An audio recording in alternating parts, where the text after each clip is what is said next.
Muy buenas noches, estimados estudiantes.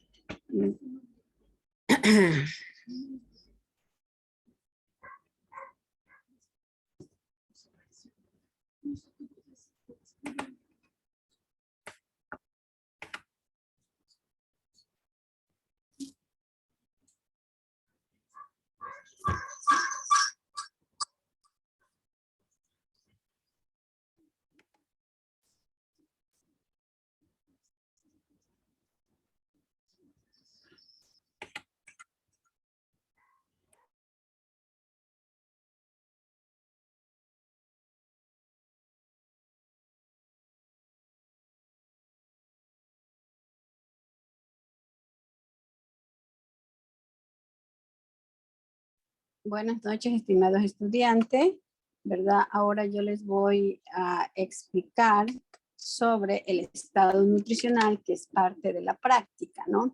Cabe señalar que este material ustedes tienen que revisarlo, ¿verdad? Revisarlo, analizarlo, hacer la práctica en casa, ¿ya? Y si cuando ya nosotros después del feriado podemos ir a la universidad, pues lógicamente vamos a ir a la universidad. ¿Sí? Tengo entendido que no sé qué facultades han cerrado por la presencia de COVID en ella. No lo sé. Eso es lo que ha llegado a mis oídos, pero yo no tengo una fuente fidedigna para decirles a ustedes si realmente hay más casos de COVID en la universidad o no. No lo sé. Bueno, conversemos sobre el estado nutricional. ¿Qué es el estado nutricional, verdad?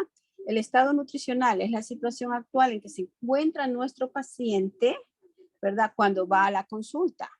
Ese estado nutricional, ¿verdad? Va de acorde o va en relación a la ingesta de alimentos, a sus adaptaciones fisiológicas, ¿verdad? Que tienen lógicamente que ver tras el ingreso de alimentos. Cabe señalar que el estado nutricional es variante. O sea, ahorita podemos tener un paciente con un índice de masa corporal, ¿verdad? De menos 18, en 15 días que venga, a lo mejor lo tenemos normal y en 2 meses que venga, a lo mejor está en sobrepeso, ¿verdad? Como ustedes saben que la Organización Mundial de la Salud define a la salud como un equilibrio entre un todo. Se lo estoy diciendo con mis propias palabras, no como textualmente está, ¿no? Cuando yo digo un equilibrio entre un todo, es entre lo emocional, entre lo físico, entre lo social, ¿ya? Y si yo quiero agregarle, pues le agrego lo económico, ¿sí? Imaginémonos que ustedes, en vez de ser estudiantes, fueran padres de familia, tienen que pagar la pensión. Y si en este momento no tienen para pagar la pensión de los niños de la colegiatura, ¿verdad? Ustedes se van a sentir, en este caso, estresado, preocupado, porque los niños no van a poder dar, en este caso, los exámenes, ¿verdad? Entonces, es una preocupación. Ustedes, por el estrés, ya se viene la semana de examen, ¿verdad? Todos van a andar estresados, entonces allí como que hay un desequilibrio, ¿no?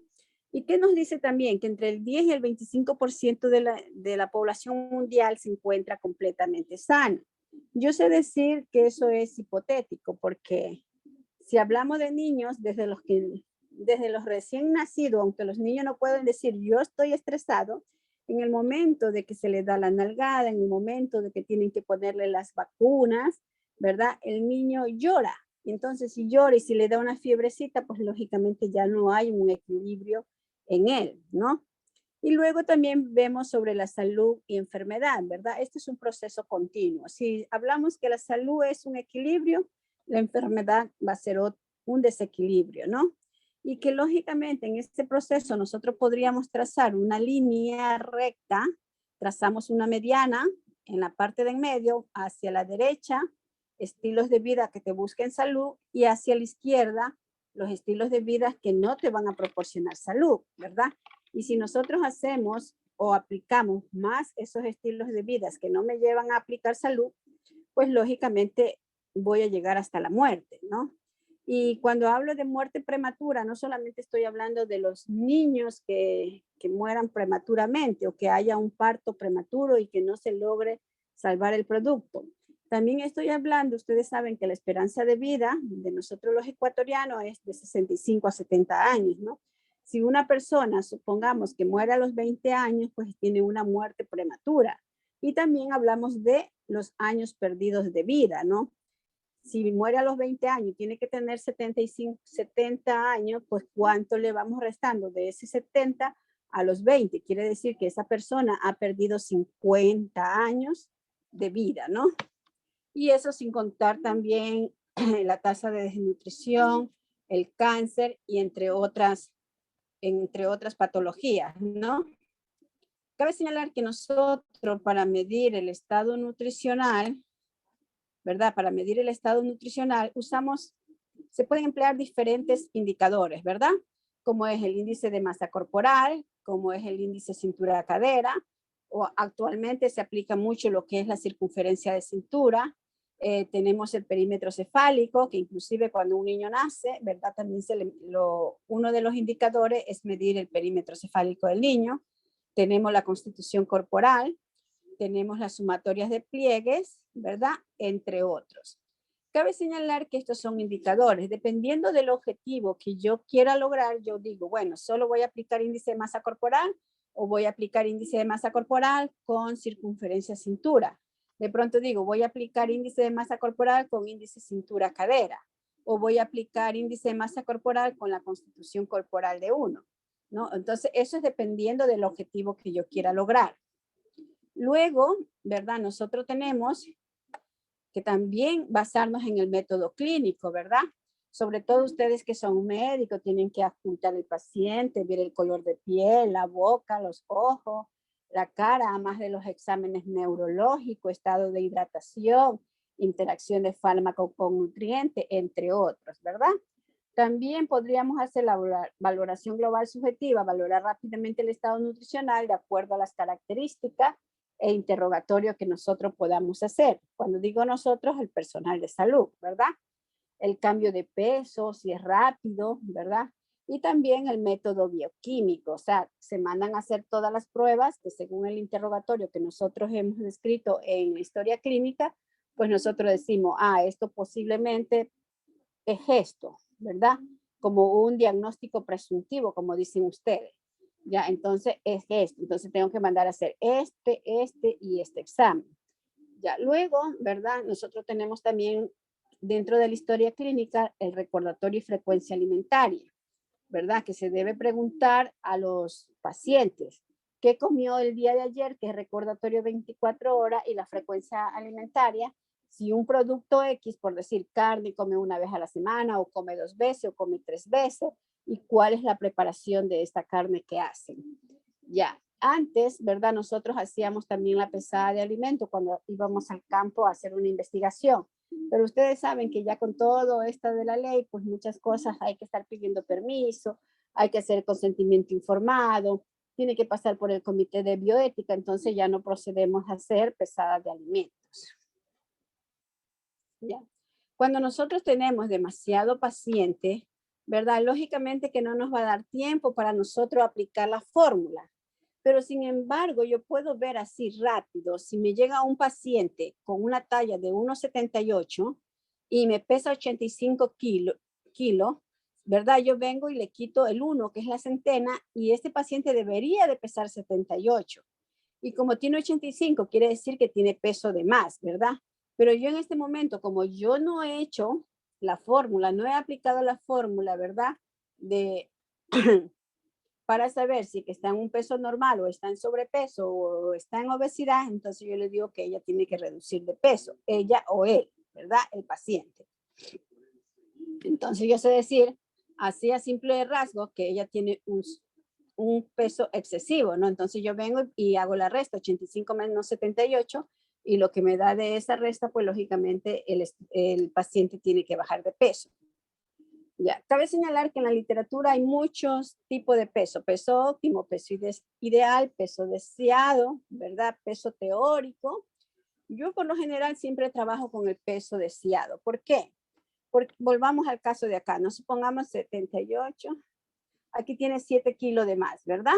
Si yo le digo a mi paciente, tiene que bajar 7 kilos, Y el paciente me puede decir, ay, doctora, yo sé que estoy con sobrepeso, que tengo peso de más, pero me voy a ver muy flaco. Entonces hacemos, como que dice uno, trata de llegar a un acuerdo, ¿no? Entonces uno le dice a su paciente, a ver, bajemos 3 kilos. ¿Ya? ¿Le parece? Y el paciente dice, sí, ya después de esos 3 kilos, ya nosotros otra vez tenemos que volver nuevamente a conversar con él y decirle que él todavía sigue con ese peso de más y que hay que bajarlo, ¿no?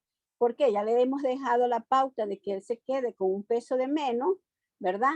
Con 3 kilos menos, entonces ya la gente se acostumbró a verlo con 3 kilos menos. Entonces después bajamos 3 kilos más y después podríamos bajar 3, 2 kilos más, ¿no? Entonces siempre yo digo que hay que negociar con el paciente, ¿sí? Y trabajar con el peso deseado. Ya, muchas veces hay pacientes que te quieren bajar hasta más de lo que deben, ¿no?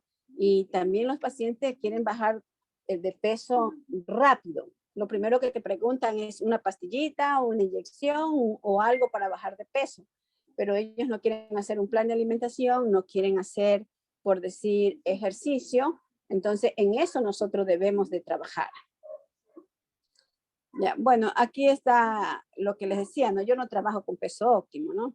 Y lógicamente, pues que dependiendo del peso que yo tenga, ¿verdad? Lógicamente que voy a decir yo, bueno, si tengo sobrepeso o tengo obesidad, pues posiblemente me aparezcan estas enfermedades, ¿no? Entonces yo siempre digo que el sedentarismo es lo primordial. ¿Por qué es lo primordial? Porque si nosotros comemos un poquito de más y si es que caminamos, pues posiblemente vamos a desgastar esa energía que hemos consumido de más, ¿no? Entonces, si tenemos sedentarismo, no hacemos actividad física, tenemos dieta inadecuada, comemos de más, estilos de vida, fumamos, tomamos, farreamos, no dormimos las 8 horas, entre tantos otros factores, pues lógicamente que van a aparecer una serie de enfermedades, ¿no? Lo primero la obesidad, luego la obesidad es prima hermana de la hipertensión y a obesidad, hipertensión llama a la diabetes y así sucesivamente se hace una cadena. Y cabe señalar que en los hospitales sabe haber un tallímetro, una balanza tallímetro como esta, pero esta que ven ustedes en la gráfica simplemente es un tallímetro, ¿sí? Solamente es un tallímetro. Entonces, lo que yo necesito que ustedes se percaten es cómo tiene que estar el cuerpo y cómo tienen que estar los pies para poder tomar la talla.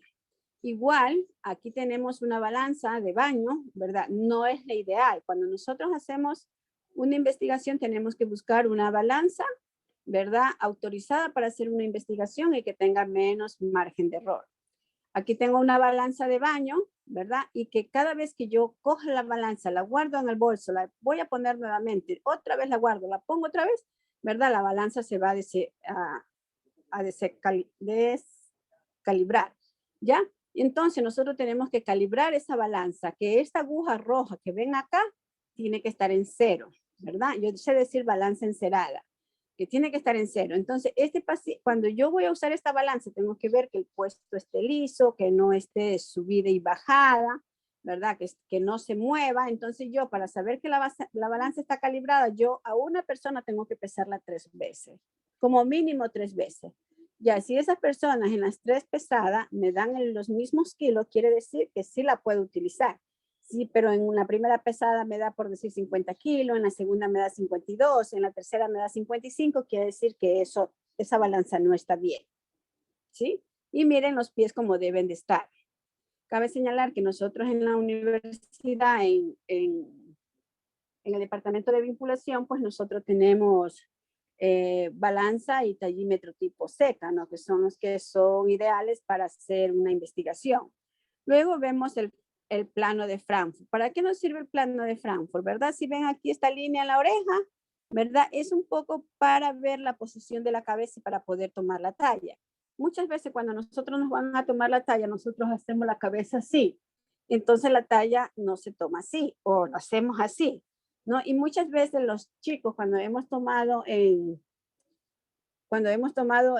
la universidad peso y talla y dicen, ay doctora, pero me ha achicado, yo dice, me pesé a inicio de año lectivo porque tenía que presentar el documento ese de bienestar universitario y yo medía más, ¿ya? Entonces puede ser que la práctica de la toma de la talla, pues no se la hizo muy bien, que digamos, ¿no? Entonces, todo eso tenemos que ver. Y para esto nosotros utilizamos bueno, si es un tallímetro que tiene esta escuadra que está aquí sobre la cabeza, nomás utilizaríamos una para medir el ángulo de Frankfurt. Es una escuadra grande, ¿verdad? Es una escuadra grande, entonces que uno viene, en este caso la pone en la pared y la pone así y ver hasta dónde llega. Igualito como está aquí en la foto, ¿no? Debajo de la órbita del ojo. Ya, para sacar el índice de masa corporal, la fórmula es esta. Peso sobre talla al cuadrado. Cuando yo hablo de talla al cuadrado, no es multiplicar por 2, sino multiplicar la talla por sí mismo. Es decir, si hay un paciente que mide 1,60, hay que multiplicar 1,60 por 1,60. Luego es ese resultado, ¿verdad? Lógicamente que lo tenemos y luego ponemos peso dividido para esa talla al cuadrado que nos dio. Entonces, dependiendo de ese índice de masa corporal que sale de esta ecuación que está aquí, ¿verdad? Podríamos decir sobrepeso, obesidad, bajo talla, obesidad 1, 2, 3, obesidad mórbida. Y dependiendo de ese resultado, pues lógicamente podríamos tener cualquiera de estas enfermedades, cardiopatía, hipertensión arterial, apnea del sueño, diabetes tipo 2, vena varicosa, solo por nombrar unas, ¿verdad? No necesariamente son esas o no necesariamente solamente son esas. Quiero acomodar el puntero. ¿Será este? Quedó muy pequeño. A ver. Aquí. Entonces, ya recordarán, índice de masa corporal, peso sobre talla al cuadrado, ¿verdad? Si ven el 2 chiquitico aquí, ¿verdad? Es multiplicar la talla por sí misma, es decir, 1,60 por 1,60. Ya. Tablas de índice de masa corporal, ¿verdad? Este estándar usted lo puede encontrar de diferente manera. Lo puede encontrar así, bajo peso, sobrepeso, obesidad, obesidad mórbida. Así lo puede encontrar. O también lo puede encontrar solamente con 4 o 5 filas, ¿no? Y les cuento, nosotros cuando recién el terremoto, nosotros hacíamos las prácticas donde sea, donde hubiera un lugar que no hubiera sol, donde sea, hacíamos las prácticas, ¿verdad? Y entonces llega un profesor que viéndolo a simple vista, pues era obeso, ¿no? Entonces los alumnos vienen, le toman el peso y la talla y le dice que tiene su índice de masa corporal mayor a 40 y que tiene una obesidad mórbida, ¿no? Cabe señalar que el profesor se puso furioso porque le dijo que eso ya no se usaba. Simplemente son cuestiones de forma, o sea, la obesidad mórbida o obesidad tipo 3 es lo mismo, ¿sí? Y yo sé decir, es que son apodos que se les ponen, ¿no? Por ejemplo, yo me llamo Isabel y a mí me dicen Chávez, entonces el hecho de que me digan Chávez no quiere decir que yo no soy la misma, ¿no? Entonces, a eso es que yo quiero llegar, ¿no? Si vemos aquí obesidad mórbida mayor o igual a 40, si yo doy clic, veo obesidad tipo 3 mayor o igual a 40, ¿sí? Y cabe señalar que yo por lo general no trabajo ni con esta tabla ni con la anterior. Esta es una tabla portugués, esta es otra tabla que hay, ¿verdad? A mí me gusta trabajar con esta, porque los números son más grandes, porque pueden visualizarse mejor, pero yo nunca le digo al paciente, usted tiene sobrepeso, usted tiene obesidad, usted tiene obesidad 3, sino que yo le digo, a ver, su índice de masa corporal es de 25, 25,8, por decir. Y yo le digo, a ver, ¿dónde se ubica usted? ¿En qué categoría se ubica usted? Entonces el paciente, como yo tengo impresa esa tabla con números grandes, el paciente solito se ubica. Y yo le digo, ¿y qué tiene en el índice de masa corporal? Y él mismo se dice sobrepeso, ¿sí? Y los que salen por decir en obesidad 3, ay, yo estoy en obesidad 3. Entonces uno le dice, tranquilo, que para eso usted está aquí, ¿verdad? Yo no le prometo bajar de la obesidad 3 al peso normal, porque así como nosotros hemos ido avanzando escalones por escalones, así mismo tenemos que bajar escalones por escalones para llegar a un peso normal. Y hay muchas personas que no te llegan al peso normal. Hay un momento que el peso se queda así estancado, se hace meseta y ya no puede bajar de peso. Entonces ahí hay que trabajar con el paciente que el peso que hemos bajado, ¿verdad? Que no lo volvamos a subir, que hay que seguir adelante con el plan de alimentación, con el plan de actividad física, entre estos, ¿sí?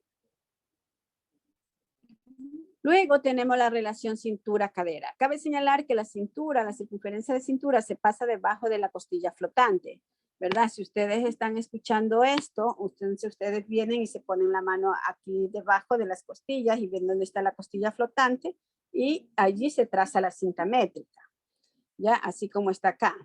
Y también, ¿verdad? Cuando nosotros queremos tomar la cadera, pues también la tomamos bajo el último pliegue del glúteo, ¿sí? Pero la cinta métrica tiene que estar así como está aquí, derecha, al mismo nivel tiene que estar en la parte de atrás. No es que va a estar más atrás o más, o sea, más alta atrás y más bajo adelante o viceversa. Sí, y muchas veces nosotros tenemos problemas cuando el abdomen es abultado, ¿verdad? Tocar la costilla flotante, pero nosotros tendríamos que ver, hacer hasta lo imposible, no lastimar al paciente, no hundir mucho los dedos para tocar esa costilla flotante. Y en caso que se nos haga difícil, decirle, a ver, póngase la mano en la cintura y automáticamente hay que ver que si realmente se la pone en la cintura, porque muchas veces cuando uno le dice, póngase las manos en la cintura, se las ponen en la cadera. Entonces, eso hay que mirar, hay que tener mucho ojo, ¿no? Luego, nosotros tenemos, ¿verdad? En este caso, la obesidad por la distribución de la grasa, ¿no? Que puede ser, según la distribución de la grasa, puede darse ginecoide o androide. Según la literatura, dice que la ginecoide es para las mujeres y la androide para los hombres. Pero yo sé decir que como que no nos quedemos justo con ese patrón, porque a lo mejor podríamos encontrar en la vida real, ¿verdad? Un hombre con una ginecoide y una mujer con un androide, ¿no? Entonces, ¿qué dice? Que en la ginecoide, ¿verdad? La grasa se va a ubicar en las caderas, en los muslos, en las piernas, en la androide va a estar en el abdomen, en el vientre, en la espalda baja. ¿Y qué saben decir a veces? Que esta androide es la obesidad del chofer, saben decir, ¿no? Y dependiendo de dónde esté la ubicación de la grasa, pues nosotros vamos a tener las enfermedades asociadas según dónde está la distribución de la grasa. Luego, ¿verdad? Nosotros tenemos también acá abajo otras enfermedades. Cabe señalar que el daño renal no aparecía en este listado, pero por experiencia yo ubiqué daño de la función renal, porque si ya tenemos un paciente obeso, hipertenso, diabético, tarde que temprano va a caer en problemas de la función renal. Ya. Bueno, yo también le muestro esta imagen a los pacientes, ¿no? Y yo les digo, a ver, no me diga, pero identifíquese cómo se ve usted. Pero yo les digo que no me lo diga, que solamente esa persona se lo grabe, que el paciente se grabe, ¿no? Pero que no se preocupe que si ella tiene fuerza de voluntad, pues vamos a conseguir mejorar su estado de salud. Ya, entonces, ¿esta gráfica qué es? Aquí estamos nosotros, así, con una cinturita, estamos finos, ¿verdad? Cuando ya pasan 20 años, ya nuestra cintura va ensanchándose, la cadera va ensanchándose, ¿verdad? ¿Por qué? Porque ya nosotros no crecemos de forma vertical, ya nosotros crecemos para los lados, ya no crecemos para arriba, crecemos para los lados. Y muchas veces nosotros ni cuenta nos damos que nos estamos engordando, ¿sí? ¿Por qué? Porque muchas veces tenemos la costumbre de usar ropa floja y entonces cuando ya nos damos cuenta, es que ni la ropa floja ya nos queda. Sí, bueno, esto es de la circunferencia de cintura. Ya les dije cómo se tomaba la circunferencia de cintura. Según la OMS, ¿verdad? Esto de aquí son los rangos para la mujer y estos son los rangos para los hombres. Ya, óptimo es menos de 64. Ojalá yo encuentre en nosotros, en ustedes, ¿verdad? Menos de 64 que esté óptimo. Riesgo de peso está en 64-75, riesgo mediano 76-80 y alto riesgo mayor a 80. Cabe señalar que en el hombre no aparece óptimo, ¿verdad? Pero sin embargo, desde el 2016 que yo trabajo en medicina, yo me he encontrado con 4 caballeros, 4 estudiantes que su circunferencia de cintura estaban menos de 80. Entonces, si están menos de 80, quiere decir que están óptimos. En 4 caballeros, ¿sí? y no en damas. Y bueno, y aquí tenemos otra tabla, ¿no? Que nosotros, a mí me gusta esta, me adapto a según la OMS. Porque me da, no solamente me da aumentado y muy aumentado, me da el óptimo, riesgo bajo, riesgo medio y riesgo alto. En cambio, en esta otra que le estoy señalando, solamente me da aumentado o muy aumentado. Ya. Cabe señalar, ¿verdad? Que muchas, perdón un ratito.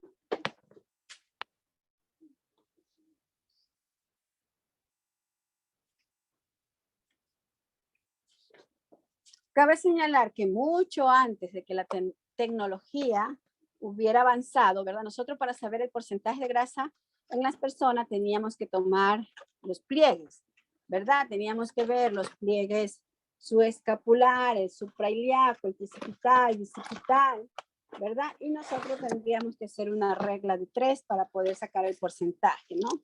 Entonces, pues la tecnología nos ha facilitado el trabajo. Y ahora hay las balanzas de impedancia biomagnética que también te dan el porcentaje de grasa. Y existe este medidor de grasa, ¿verdad? Este medidor de grasa, que el estándar de este medidor de grasa es el que tenemos aquí, dependiendo de la mujer y del hombre.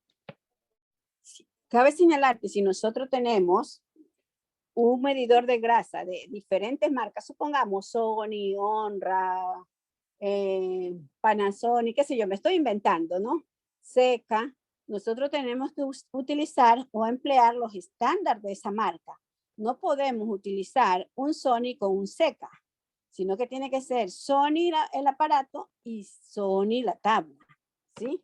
Entonces aquí nosotros venimos y sacamos el porcentaje de grasa. Bueno, este es como jugar, ¿no? Un juego mecánico, vienes, introduce los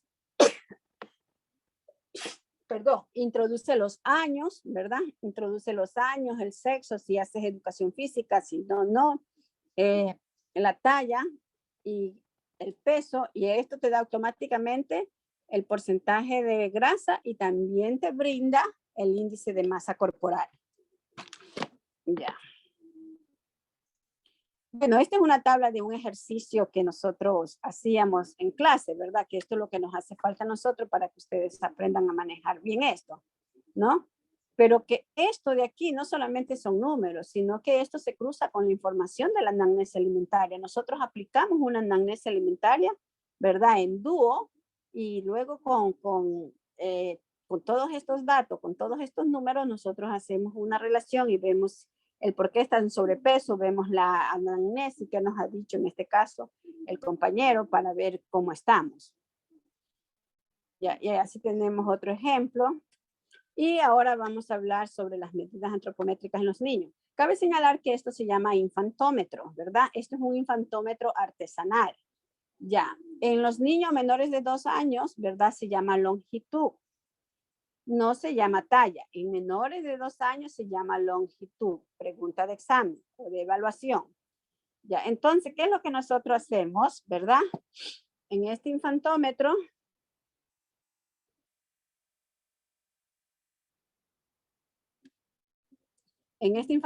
que está aquí, ¿verdad? Nosotros sabemos poner la cabecita de este lado, los pies de este lado, y si ven este manguito que está aquí, esta hace de escuadra. Entonces, si el niño es más larguito, se hace para acá. Si es más pequeñito, se hace para acá. Ya, pero este infantómetro también se puede poner en forma vertical cuando ya el niño ya tiene más de 2 años, que ya pueda tener equilibrio.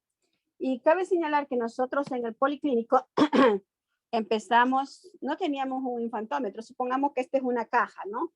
Y en esta caja se le ponía un colchoncito debajo y se le pegaba una cinta métrica, ¿sí? Y de esa manera nosotros medíamos a los niños, porque no nos podíamos quedar cruzados si queríamos saber cómo iba aumentando su talla y para evaluar el estado nutricional. Ya. Luego, ¿verdad? Ustedes pueden encontrar infantómetro, yo sé decir, de todos los olores y sabores, ¿verdad? Estos son electrónicos, ¿sí? Este es otro infantómetro artesanal.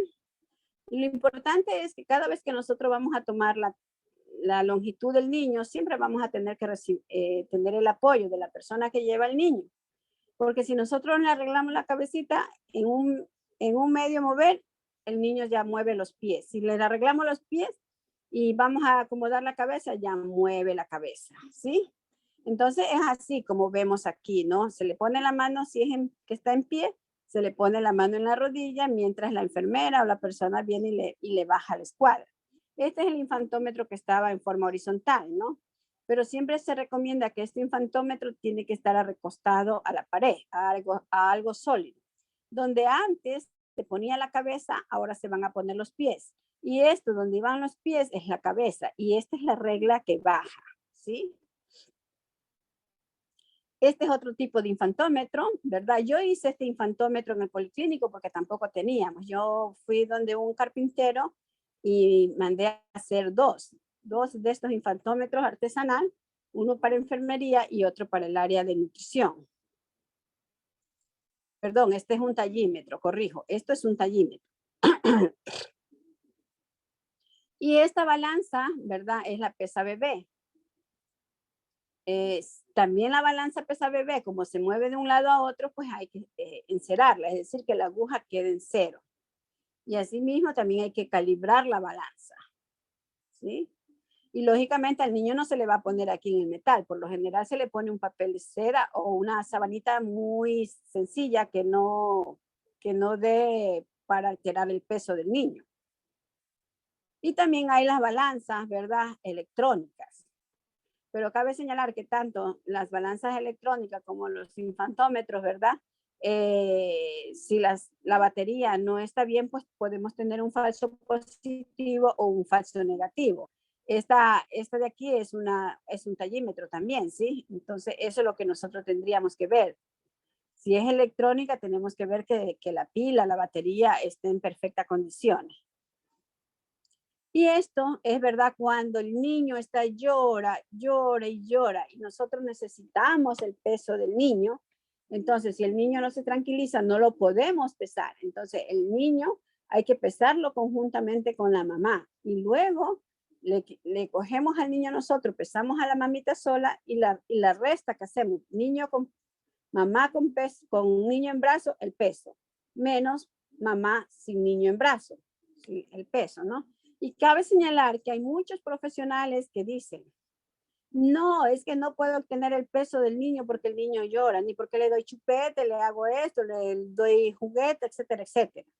¿Sí? Y en cosas muy sencillas a veces como que nos bloqueamos. A veces nos bloqueamos, ¿sí? Cabe señalar que antes habían estos carnets. Para mí personalmente, estos carnets de aquí son funcionales, ¿sí? En esta parte están las vacunas, ¿verdad? Aquí están las vacunas, aquí están ¿cómo se dice? Los suplementos nutricionales, aquí hay consejo, aquí están las citas, acá están los datos del niño, ¿verdad? Está el agar, que es el que se toma cuando recién el niño nace, ¿verdad? Y este es el número de historia clínica. Entonces, a mí me parece que este carnet estaba muy bien, ¿no?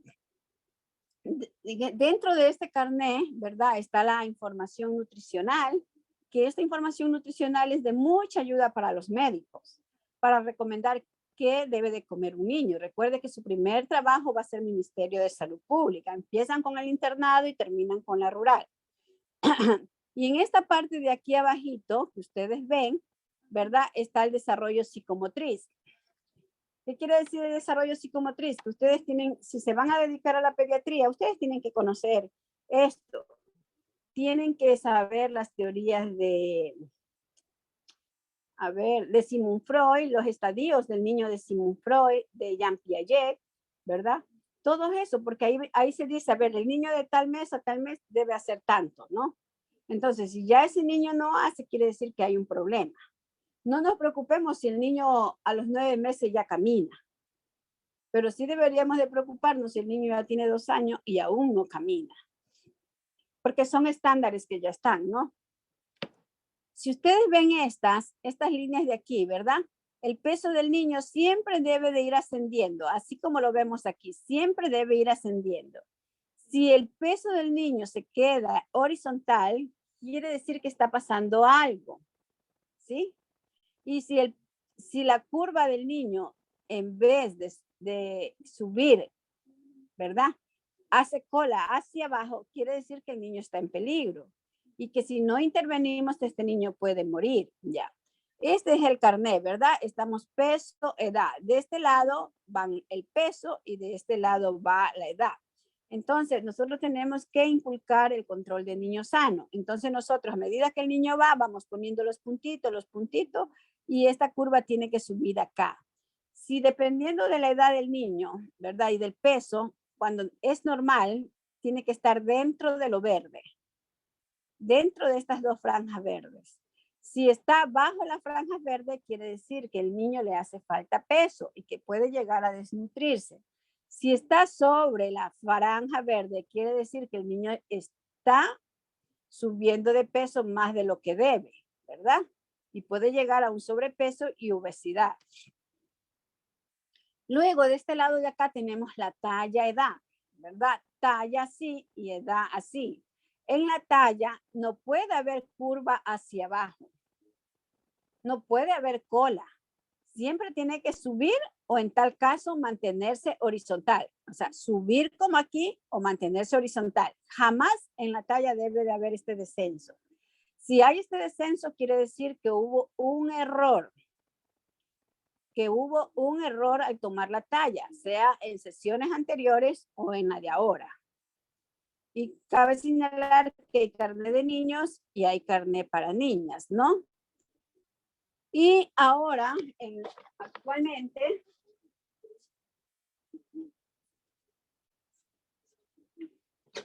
actualmente el ministerio tiene estas libretas de salud, ¿verdad?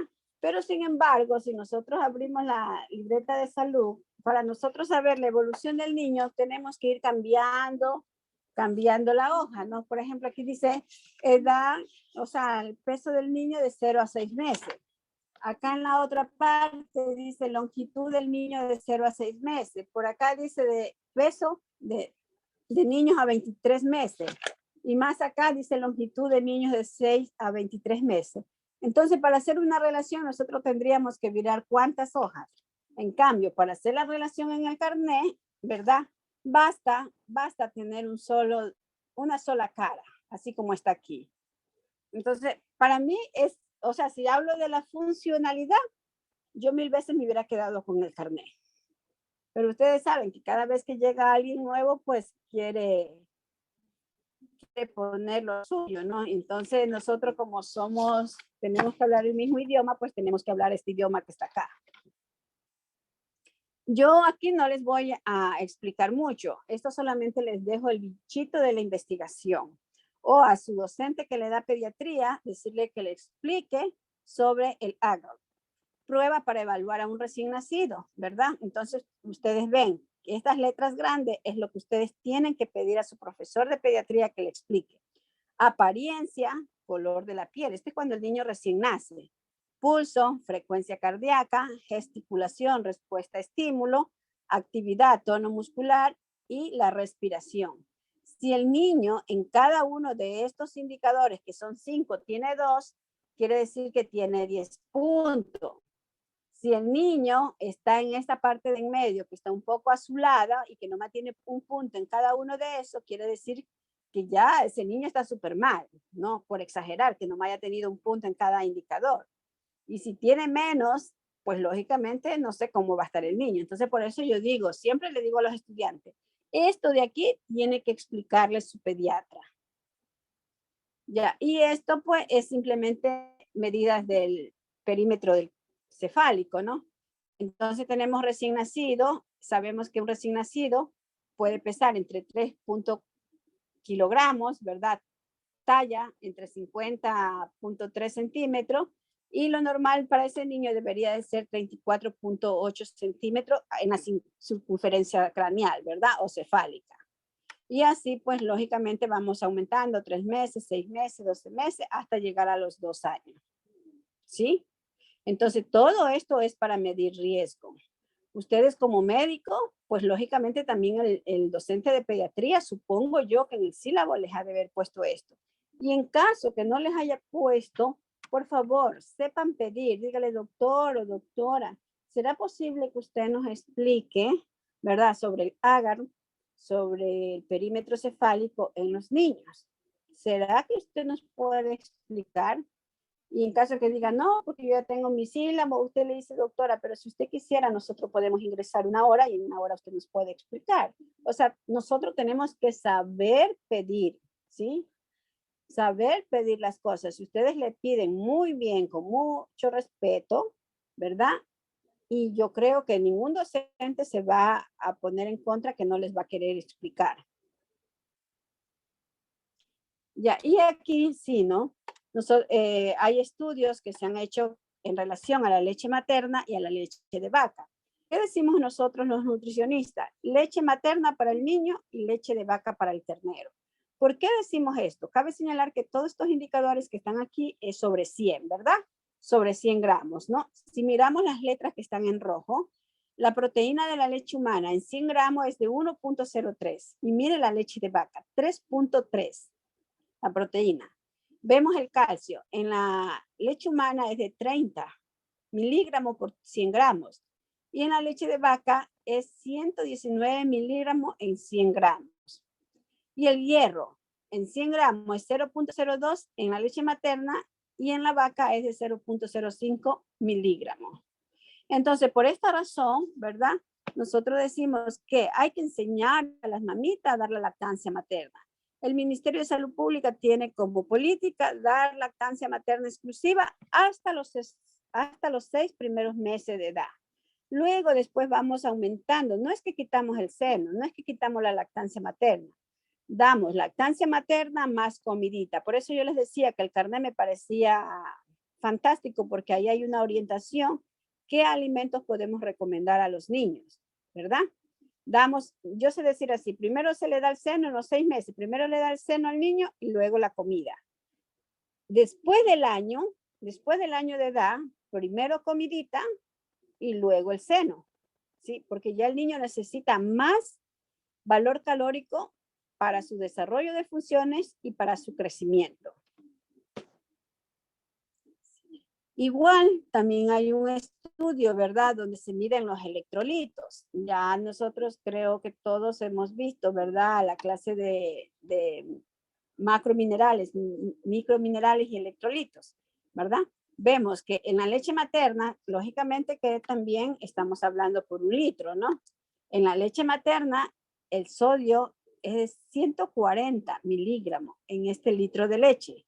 Y en cambio en la vaca, 515 miligramos en este litro de leche. Cloruro, 390 en la leche materna y en la leche de vaca 970. Y en potasio, la leche materna en 1 litro tiene 450 miligramos. Y la leche de vaca en un litro tiene 1400 miligramos de potasio. Entonces, por todas esas cosas es que nosotros debemos de inculcar que al niño se le dé lactancia materna exclusiva hasta los 6 meses, ¿sí? Porque el organismo del niño todavía no está completamente formado para que reciba todo este extra de sodio, de cloruro de potasio, de proteínas, de calcio y de hierro, ¿sí? Y estas eran las curvas que están en la libreta, en la nueva libreta, ¿no? Asimismo, no tiene nada del otro mundo. Es igual al carnet.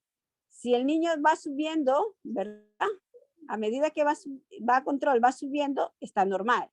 Si el niño de pronto llega a una meseta que se pone horizontal, quiere decir que hay una alerta. Y si vemos que va bajando la curva, pues quiere decir que está en peligro, ¿no? Y aquí vemos, si vemos aquí este 2 que está en rojo, este 2 que está en rojo es más 2. Y este 2 que está rojo acá abajo es menos 2. Quiere decir sí, que el puntaje Z, el punto de corte de puntaje Z o desviación estándar está en menos 2 más 2, quiere decir que el niño está normal. Pero si nosotros tenemos menos de menos 2, quiere decir que el niño está a punto de desnutrirse porque está bajando de peso. Y si tenemos más de más 2, quiere decir que el niño está brincando a un sobrepeso u obesidad. ¿sí? Y igual pasa en la talla, ¿no? Si vemos que en la talla no está la curva o la cola hacia abajo, en la talla solamente está que sube, que es normal, y alerta si se encuentra horizontal.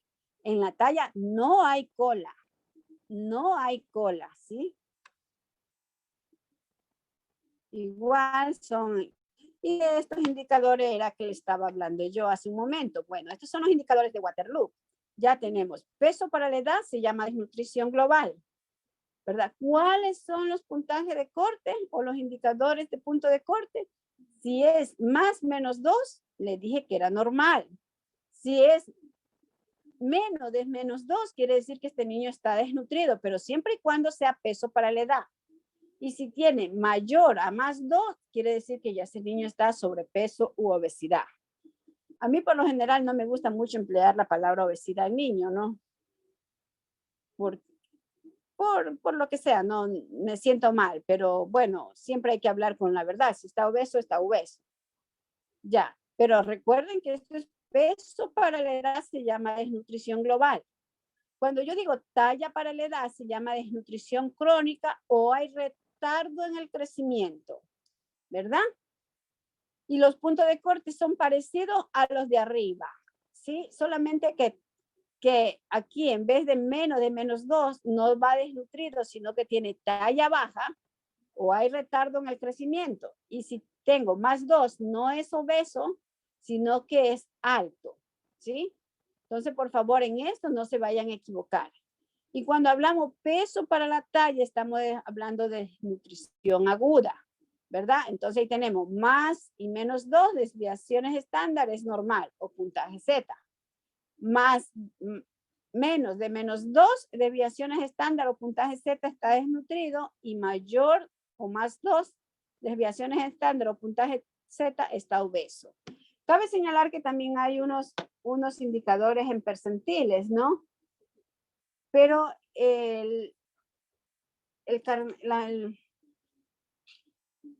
la libreta está en puntaje Z, ¿sí? Pero es el mismo indicador, solamente lo que cambia es desviación estándar. En vez de desviación estándar es puntaje Z. Ya, igualito, así como ustedes tienen la clasificación de las enfermedades, ¿verdad? Nosotros tenemos, según su etiología, puede haber una desnutrición primaria, secundaria o una mixta. Ya, tenemos clasificación por la severidad o intensidad según Waterloo, ¿verdad? Tenemos talla baja, desnutrido o desnutrido, también en peso talla y peso edad. Igual que las enfermedades, por favor. Por su duración e intensidad, tenemos aguda o crónica, por su duración.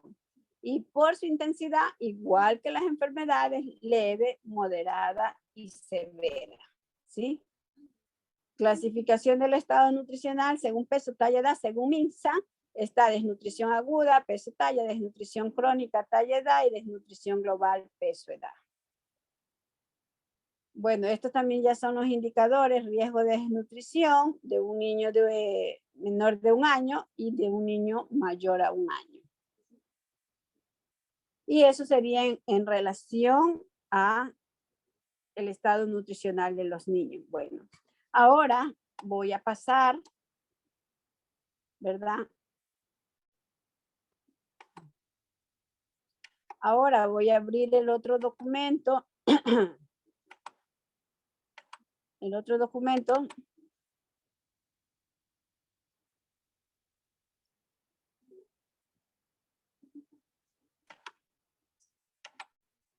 Que es este, ¿verdad?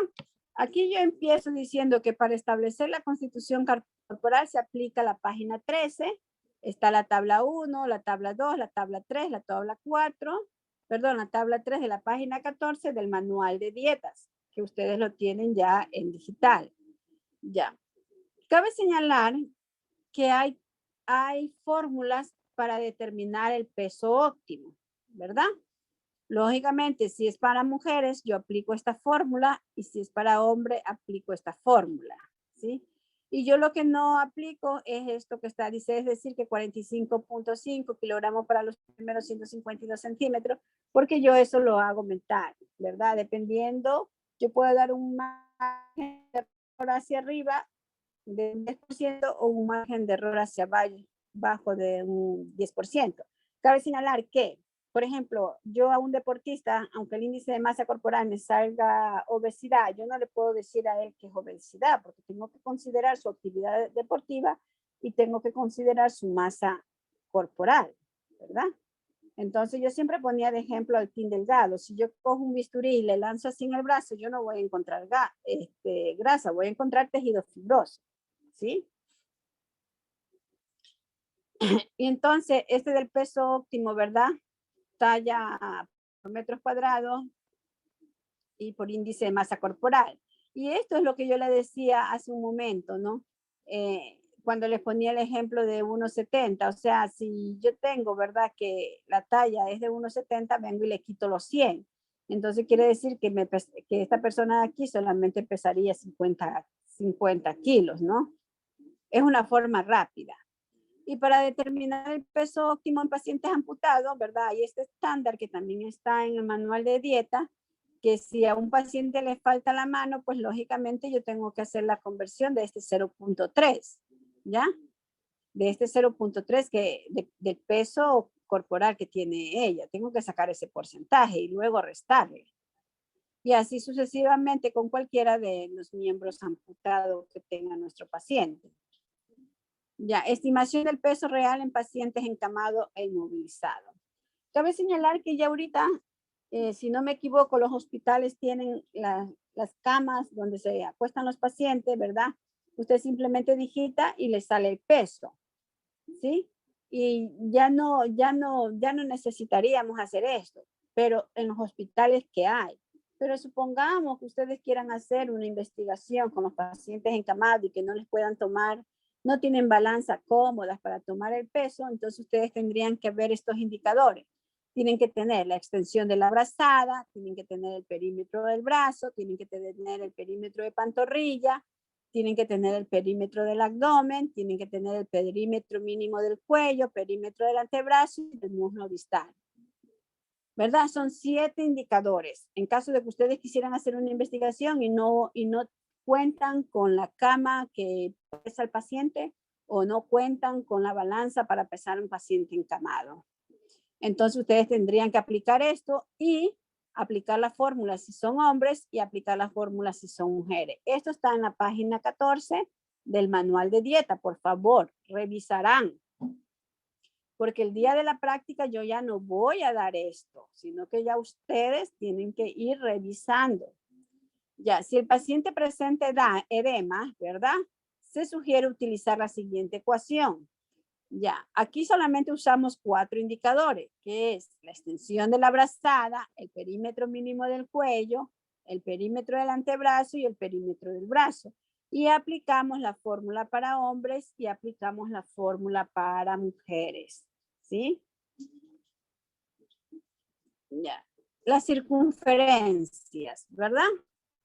¿Qué dice que son las circunferencias? Nos dice que son indicadores de las mediciones transversales de los segmentos corporales, que estas pueden ser utilizadas como indicador del tejido adiposo subcutáneo. También nos sirve para el cálculo de las áreas de los músculos adiposos de las extremidades. Y también nos sirve como indicador de riesgo de enfermedad y también nos sirve para predecir la masa grasa. Ya. Pero para eso, ¿verdad? Nosotros tenemos que considerar en detalle significativo los procedimientos de la medición de esta circunferencia, ¿verdad? Que también esto nosotros tenemos en el manual de dieta. Entonces tenemos circunferencia del brazo, solo por ponerles unas cuantas, ¿sí? Circunferencia del brazo, circunferencia media del brazo, circunferencia de cintura, relación cintura, cadera. Ya, aquí tengo el perímetro de pantorrilla. Si ustedes cuando vean esta grabación, ¿verdad? Ustedes se van a mirar esta parte de la pierna y van a ver como la parte más voluminosa. Entonces van a ver que esta es la pantorrilla, ¿no? Si ustedes ven aquí, si ven que aquí hemos marcado una crucita, quiere decir que en esta crucita nosotros vamos a tener que trazar esta cinta, ¿sí? Pero es la parte, como que si esto fuera, es la parte que más sobresale, ¿sí? En la pantorrilla. Luego, bueno, este es un estudio que hicieron con perímetro de pantorrilla y cruzaron con ciertos exámenes, ciertos bioquímicos como albúmina plasmática, transferina plasmática, colesterol total, linfocito, entre otros, ¿verdad? Y lógicamente aquí están los resultados dependiendo de los años que tengan y el número de personas que participaron en el estudio. Ya, luego, ¿verdad? Si nosotros estamos viendo la grabación, ¿verdad? Nos tocamos aquí, a ver, aquí, el acromión, ¿verdad? Ponemos una pintita como está aquí, ¿verdad? Como está aquí. Luego vemos el codo y pasamos ¿cómo se llama? Una curita, será, ¿no? Entonces, luego, ¿verdad? Nosotros trazamos una piola, por decir, una piola de aquí hasta aquí, donde está el codo. Luego levantamos esa piolita de aquí y la ponemos aquí en medio. Y aquí, donde da esa mitad, es que nosotros volvemos a poner una de estas curitas y allí, aquí, entonces aquí tomamos la circunferencia media del brazo. ¿Ya?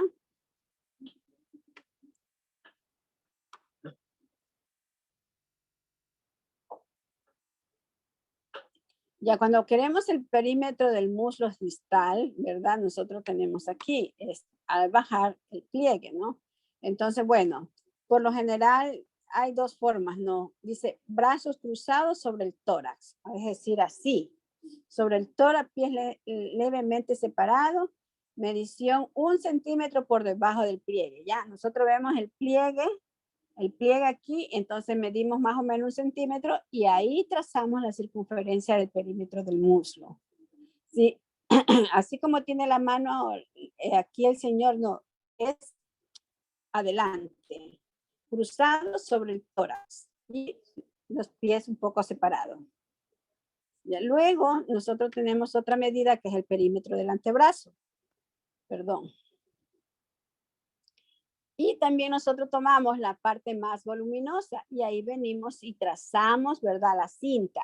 Pero es una cinta que no es que la vamos a apretar, sino que quede normalito, ¿no? Ni flojo ni demasiado ceñido, porque entonces nos va a dar un falso positivo o un falso negativo.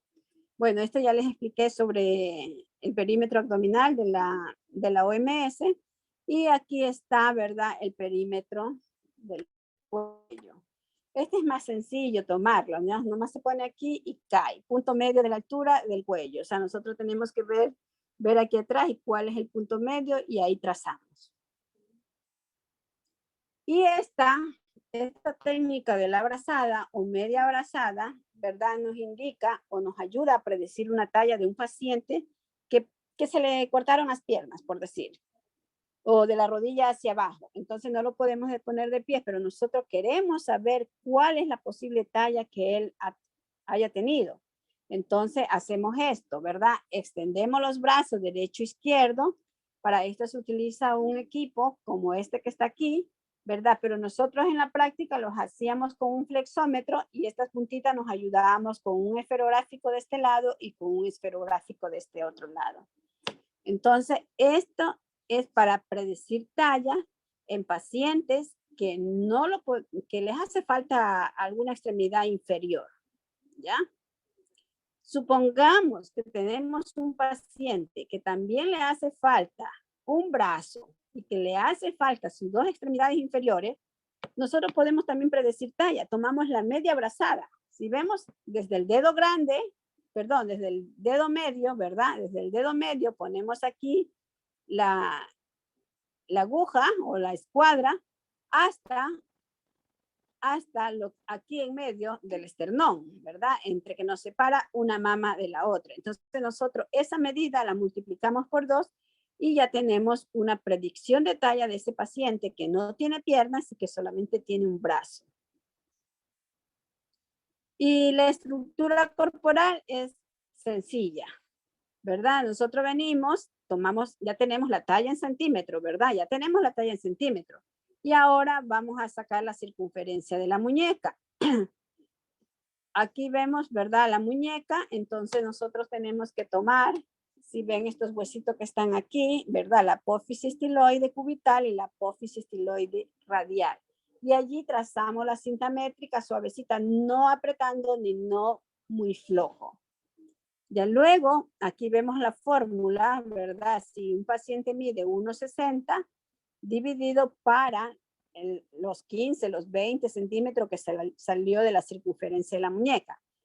Allí hay muchas tablas, ¿verdad? Tenemos esta tabla de aquí, que después de esa división, el resultado que nos da después de esta división, en hombres, si sale entre 13 y 9 a 16.5, quiere decir que es una estructura pequeña o una constitución pequeña, y en la mujer mayor a 13.9, perdón, mayor a 13.9 y 16.5 para los hombres pequeña, y en la mujer, si sale mayor a 13.9, es pequeña para la mujer, ¿sí? Y así podemos encontrar, ¿verdad? Bueno, ahí era la que estábamos viendo. Podemos encontrar muchas tablas, ¿verdad? Y aquí también hay otra tabla, porque a veces nosotros dudamos, ¿no? Pero a veces como que no estamos de acuerdo que nos salga estructura mediana, que nos salga estructura grande o composición grande, ¿no? Entonces nosotros tenemos otra para dilucidar, ¿verdad? ¿Qué tenemos aquí? Hombre de estatura más de 1,67, solo el contorno de la muñeca, ¿verdad? Contorno de la muñeca. Si usted como hombre tiene 16.5 centímetros, tiene que decir que tiene una constitución débil. Solamente viendo la circunferencia de la muñeca, ¿verdad? Si está entre 16.5 y 19, es constitución mediana. Y si tiene más de 19 centímetros, es constitución fuerte. Y en mujeres, en cambio, sí tenemos, ¿verdad? Si es que hay mujeres menos de 1,58 metros de altura con el contorno de la muñeca, entonces vemos que es constitución débil, constitución media, constitución fuerte. De 1,58 a 1,67 metros de altura, pues así mismo nos da. Si tenemos menos de 15.2, solamente el contorno de la muñeca. Aquí ya no se aplica ninguna fórmula, ¿sí? Y así sucesivamente vamos viendo lo otro. Hay otras tablas, ¿verdad? Ustedes pueden encontrar miles de tablas, ¿no? Entonces, cuando nosotros dudamos de una cosa, hacemos dos indicadores. Este y lo que se divide la talla para la circunferencia de la muñeca. ¿Ya? Y acá todavía hay otro, ¿verdad? Dice, determinación de complexión corporal en la función del diámetro del codo. Entonces, tenemos hombrecitos y tenemos mujeres, ¿verdad? Edad en año. Dependiendo de cuántas nos salió, ¿verdad? Aquí sí nosotros tenemos que ver con la medida. Si tenemos menor de 6.6, quiere decir que tenemos complexión pequeña, los caballeros, y si tenemos de 6.7, 7.6, es una complexión mediana y complexión grande mayor a 7.7, ¿sí? Entonces, déjenme ver, ¿verdad? Yo tendría en este caso el codo, ¿verdad? No, aquí necesito yo tomar, no se puede así, ¿no? Entonces, esto se divide la talla, ¿verdad? Con el contorno del codo. Supongamos, yo tengo aquí, a ver, 27. Y supongamos que yo tenga una talla de 1,63, entonces yo divido 1,63 para 27 y eso vendría a ser, yo comparo los resultados a ver cómo me sale. Ya, aquí está la misma fotografía sobre el diámetro de la muñeca, y en caso de que mi paciente, este es otro caso, en caso que el paciente no tenga brazos, pero tiene sus piernas, ¿verdad? Yo puedo hacer la medida de altura talón-rodilla y con eso yo puedo predecir talla, ¿sí? Pero sin embargo, para predecir talla, yo sí, con talón-rodilla, yo sí tengo que aplicar fórmulas, ¿sí?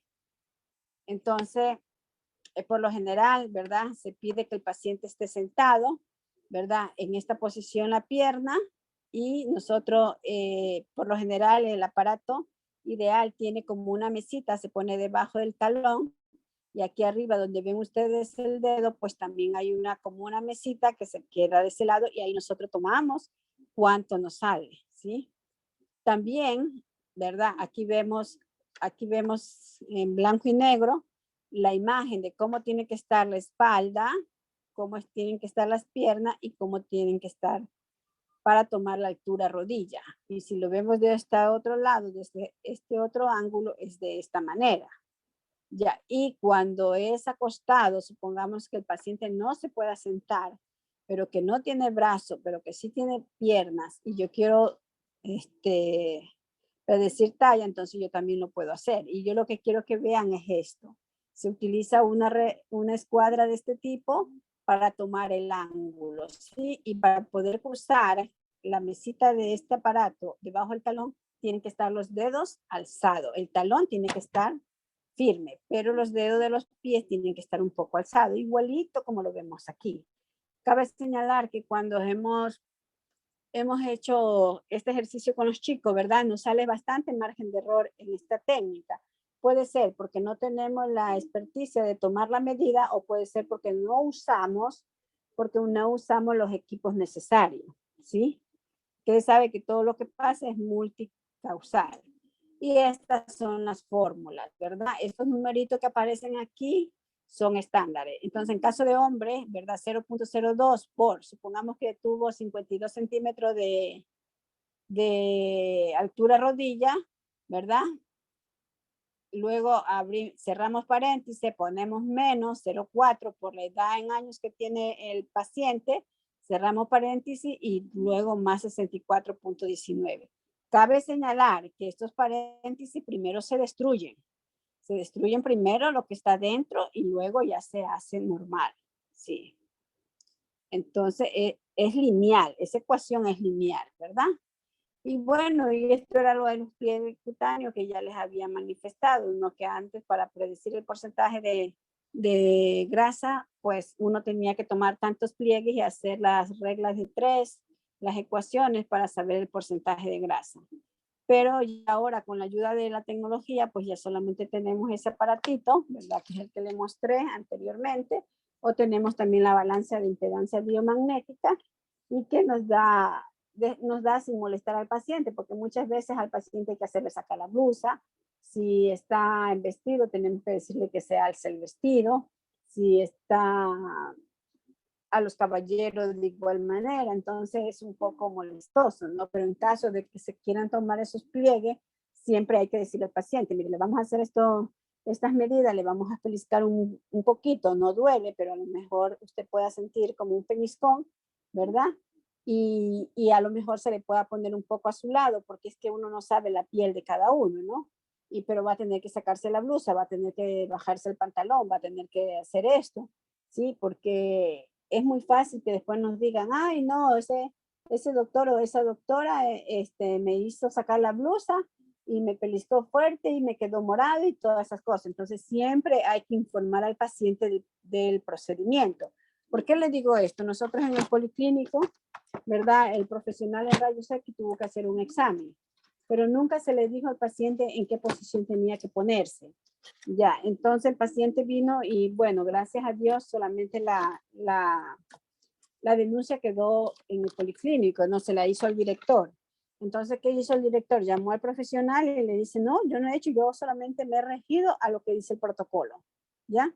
Pero el error de él no estuvo en decirle, mire señor, yo le voy a hacer este examen, usted tiene que ponerse en esta posición, voy a hacerlo de acá y voy a hacer más acá. Es como cuando nosotros las mujeres nos hacemos el Papa Nicolau, ¿verdad? La profesional primero le dice, voy a introducir el espéculo, va a tener que relajarse, a lo mejor puede haber un poquito de sangrado, va a haber un poquito de molestia, entonces ya uno ya sabe, ¿no? Entonces, y ya inclusive ya uno va con confianza y ya no va con miedo ni va a decir, no, no me lo dijo o lo voy a acusar con quien sea y decir que me torturó, qué sé yo. Entonces, siempre, todo procedimiento que vayamos a hacer nosotros, por muy sencillo que sea, hay que explicarle y si hay gráfico y si no tenemos que graficarle cómo es lo que va a pasar, qué es lo que se va a hacer, ¿sí? Entonces, pues yo aspiro que ustedes revisen este material y estén realmente capacitados el día que ya vayamos a hacer práctica, ¿sí? Entonces yo les doy las gracias y que pasen muy bien, ¿sí? A cuidarse que la pandemia aún está con nosotros. Buena noche, chao.